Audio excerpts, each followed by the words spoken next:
नमस्कार, जनवार्तामध्ये आपल्या सर्वांचं स्वागत। सर्वप्रथम पाहूया ठळक बातम्या।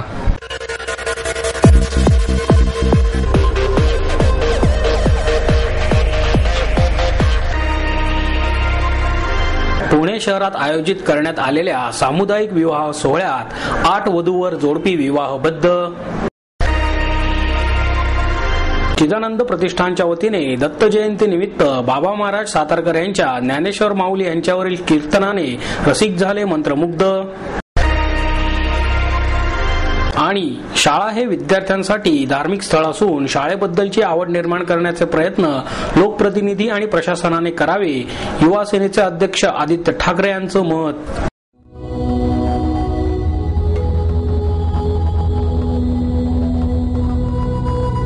भृगु संहिता से जानिए आपके पिछले जन्म के बारे में, जानिए आपके इस जन्म के बारे में, जानिए आपके अगले जन्म के बारे में।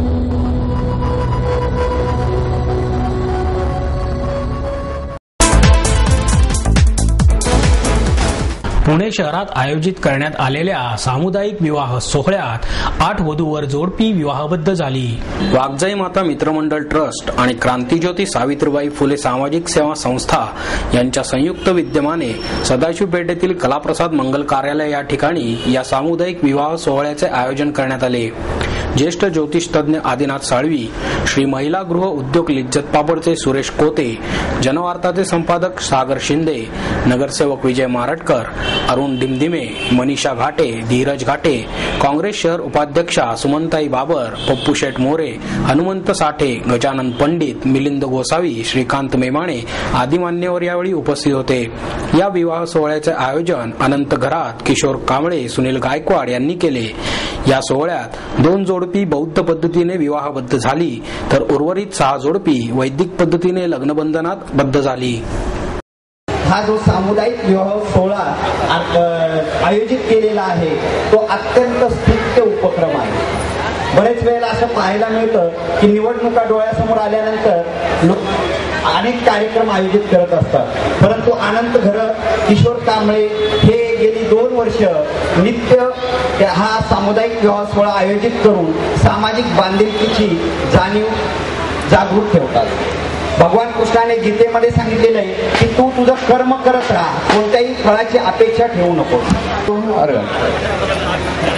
साधू घालतो साधू टाळ्यांच्या गजरामध्ये आनंद व्यक्त करायचा। त्याम नमामि वंदामि चेतिहं सबठाणे सुपतिठित विश्वरत्न डॉक्टर बाबासाहेब आंबेडकर। भीमरावं सरामि ध्येय प्रभुषंतु भीमराजा सकल विद्यापती ज्ञान सत्संगती शास्त्र शासन मती बुद्धी तेजदार संगरी शस्त्रधरी।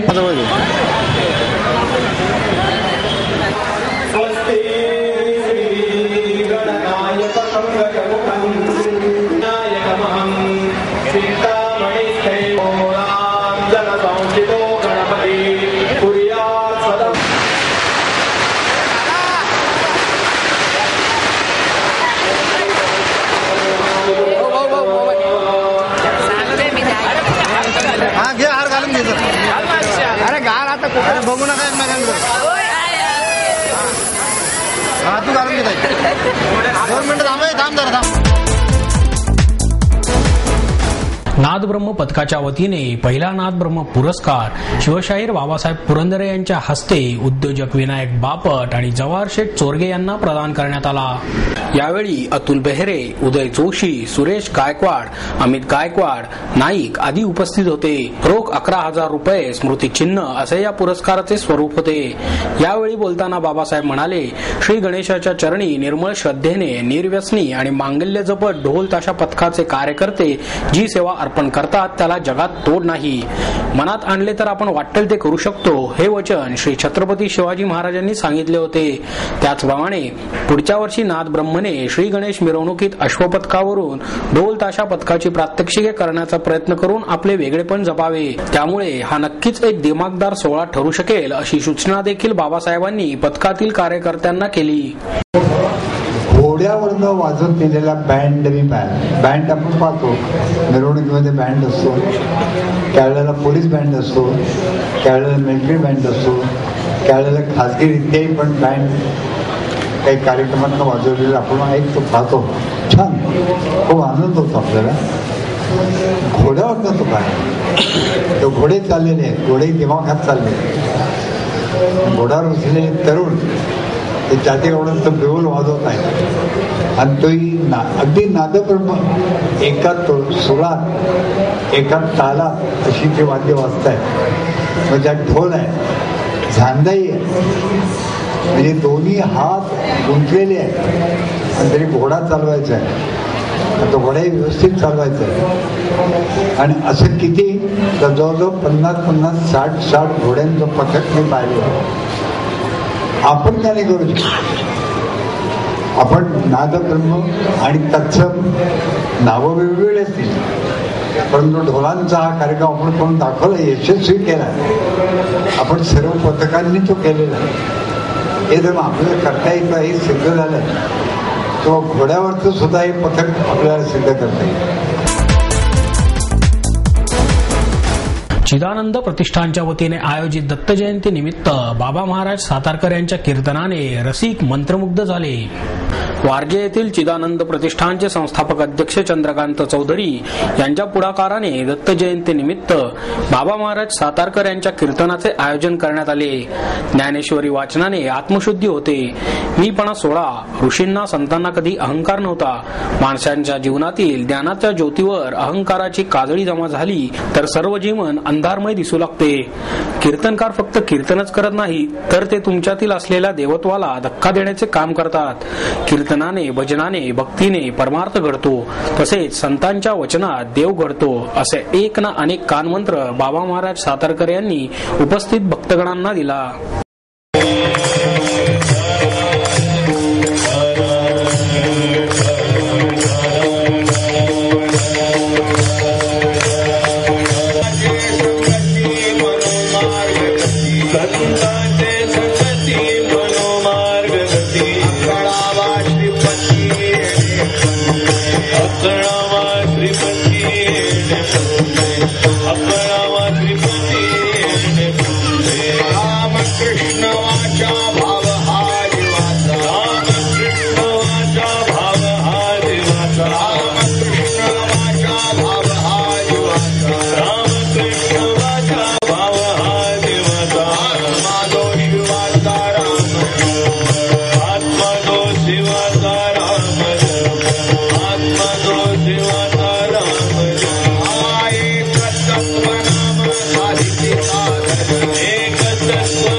संहिता से जानिए आपके पिछले जन्म के बारे में, जानिए आपके इस जन्म के बारे में, जानिए आपके अगले जन्म के बारे में।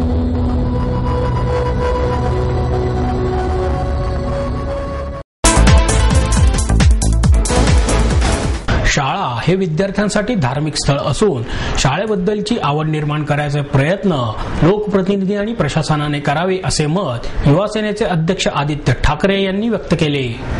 पुणे महानगरपालिकेच्या येरवडा कारागृह कर्मचारी वसाहतीतील इंग्रजी माध्यमाच्या शाळेचे रामनगरमधील शिवाजी महाराजांच्या अश्वारूढ पुतळ्याचे अनावरण आणि संगणक प्रयोगशाळेचे उद्घाटन तसेच वडगाव शहरातील आनंद पार्कमधील अण्णासाहेब हजारे उद्यानाचे ठाकरे यांच्या हस्ते उद्घाटन करण्यात आले। कार्यक्रमाला आमदार नीलम गोरे, चंद्रकांत मोकाटे, पालिका गटनेते श्याम देशपांडे, नगरसेवक सागर माळकर, डॉक्टर सिद्धार्थ धेंडे, संजय भोसले, सचिन भगत, शिवसेनेचे शहर प्रमुख सदानंद शेट्टी, विद्यार्थी संघटनेचे शहराध्यक्ष नितीन भुजबळ, राजेंद्र शिंदे, राधिका हरिश्चंद्रे उपस्थित होते। ठाकरे यांनी विद्यार्थ्यांना कोणता विषय आवडतो अथवा आवडत नाही असा प्रश्न विचारून त्यांच्याशी संवाद साधण्याचा प्रयत्न केला। अनिसच्या दबावाखाली महाराष्ट्र शासनाने जनतेच्या धार्मिक भावनांशी निगडीत अंधश्रद्धा निर्मूलन कायदा करू नये अशी मागणी हिंदू जनजागृती समितीच्या वतीने करण्यात आली। समाजातील अंधश्रद्धा आणि भोंदूगिरी यांचा पर्दाफाश करण्याचा दावा करणारी महाराष्ट्र अंधश्रद्धा निर्मूलन समिती आणि तिचे कार्याध्यक्ष डॉक्टर नरेंद्र दाभोळकर यांची सामाजिक भोंदूगिरी आता उघड होऊ लागली आहे। समाजाला नैतिकता, आचार विचार यांचे धडे देणारे स्वतःच्या तत्वाशीच प्रतारणा करून समाजाची फसवणूक करू लागले आहेत। विदेशातून लक्षावधी रुपयांचा निधी गोळा करूनही विदेशी निधी मिळत नसल्याचे लिहिणारे कोट्यवधी रुपयांचे ट्रस्ट सांभाळणारे डॉक्टर दाभोळकर यांनी त्यांच्या संस्थेचा वार्षिक हिशेब धर्मादाय आयुक्तांना सादर करण्यात आणि अन्य आर्थिक व्यवहारात अपारदर्शकता ठेवून महाराष्ट्र शासन आणि समाज यांची फसवणूक केली आहे। अशा व्यक्तींना साने गुरुजींच्या साधना ट्रस्टवर विश्वस्त म्हणून राहण्याचा अथवा साने गुरुजींचे नाव घेण्याचा नैतिक अधिकार राहतो का याचा विचार व्हायला हवा अशी मागणी हिंदू जनजागृती समितीकडून करण्यात आली। यातून डॉक्टर दाभोळकर आणि अनिस यांचा आर्थिक व्यवहाराविषयीचा खोटारडेपणा उघड झाला आहे।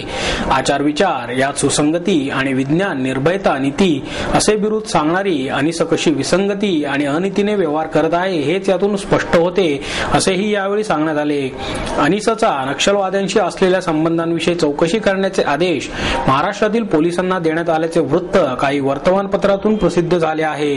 अशा समितीच्या दबावाखाली महाराष्ट्र शासन का झुकले आहे आणि जनतेच्या धार्मिक भावनांशी निगडीत अंधश्रद्धा निर्मूलनासारखा कायदा का करत आहे हा प्रश्नच आहे. जनतेच्या विरोधामुळे 16 वर्षांपासून रखडलेला हा कायदा करण्यापूर्वी अनिसवरील आरोपांविषयी महाराष्ट्र शासनाने स्पष्टीकरण द्यायला हवे आणि विरोधकांनी ते मागायला हवे अशी मागणी यावेळी करण्यात आली. तसेच शासनाने अनिसच्या सर्व गैरव्यवहारांची चौकशी करून ते दोषी आढळल्यास त्यांच्यावर कडक कारवाई करावी अशी ही मागणी पत्रकार परिषदेत यावेळी करण्यात आली. अखिल भारतीय नाट्य परिषदेच्या वतीने नाट्य संमेलनाध्यक्षपदी श्रीकांत मोघे यांची निवड झाल्याबद्दल त्यांचा सत्कार करण्यात आला. यावेळी परिषदेचे अध्यक्ष डॉक्टर सतीश देसाई, कवी सुधीर मोघे, ललित कला केंद्राचे सतीश आळेकर, सुरेश देशमुख, शशिकांत कुलकर्णी आदी उपस्थित होते. यावेळी बोलताना मोघे म्हणाले, आपण मराठी भाषेबाबत कधी जागे होणार आहोत. आज मराठी भाषेची स्थिती एका दाशीपेक्षा कमी नाही. मी जगभर फिरलो, मात्र मराठी नाटकासारखी चळवळ कुठेही पाहिली नाही. हल्लीची पिढी इडियट बॉक्स मध्ये अडकली आहे.